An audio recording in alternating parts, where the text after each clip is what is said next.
Au pied du tremplin, une nouvelle journée commence. Sur ce chantier colossal, si la construction ne présente pas de défis techniques, tout l'enjeu est d'organiser le travail. Entre l'assemblage des modules et les finitions, les jeunes bâtisseurs doivent trouver leur place. La difficulté, c'est quand il y a beaucoup d'élèves, d'étudiants sur le chantier, arrivent à répartir les tâches, passer à droite à gauche pour voir ce qu'il y a à faire, ce qu'il faut faire en plus, etc. En étant le plus organisé possible, ils vont se fatiguer moins, puis ils vont être plus efficaces.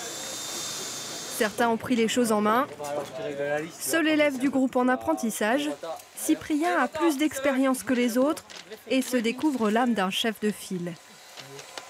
Bon alors, pour la partie toiture, il y en a on va déjà poser la paroi du milieu. On va être deux, un sur la façade de devant, un sur la façade de derrière. Regarde, on va se mettre là. Tu vois là où il y a les deux conneufments, c'est les deux murs vont arriver. Donc tu te mets un peu plus à gauche. Faut savoir faire pour être chef d'équipe. Si on ne sait pas faire, même si on sait bien expliquer, c'est pas la peine d'être chef d'équipe. Il faut avoir fait et savoir faire, savoir montrer pour être chef d'équipe. C'est pourquoi on est formé en BTS, hein. C'est devenir chef d'équipe, gérer le temps, l'organisation, l'approvisionnement et après faire le montage et le chef de chantier. Hein. Au terme de 15 jours de travail, le Stade nordique reçoit la visite de ses voisins suisses. Le comité d'organisation des Jeux olympiques de la jeunesse s'est déplacé depuis Lausanne. Il vient constater la qualité des installations. Là, tu vois, le devant sera tout vitré. Et tu as deux parties, il y a deux entrées. On peut donc attribuer un chalet à une équipe. Et tu as une partie vestiaire et une partie fartage. Vestiaire, il y aura des bancs, et donc ils peuvent se changer. Et une partie pour leurs techniciens où tu as deux tables de fartage et ils peuvent farter. Les lycéens en trompent. Ces chalets formeront le village des jeunes équipes internationales. Un chantier par les jeunes pour les jeunes qui valorise toute une filière professionnelle.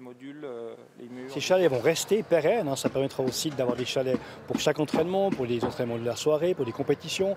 Et d'avoir participé à ça, d'être là avec des projets visibles qui ont été créés par ces jeunes, c'est quelque chose d'extraordinaire.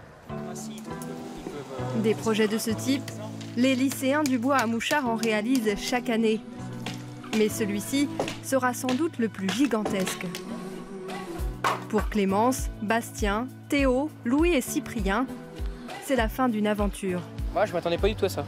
Je m'attendais à des chalets plus petits que ça.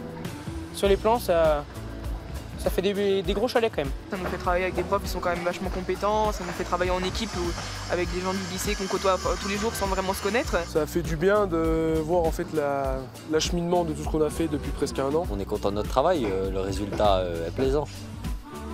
Un sapin comme seule empreinte de leur passage, ces bâtisseurs de demain ont laissé place aux athlètes. Les équipes nordiques prendront leur quartier en décembre pour le début des compétitions.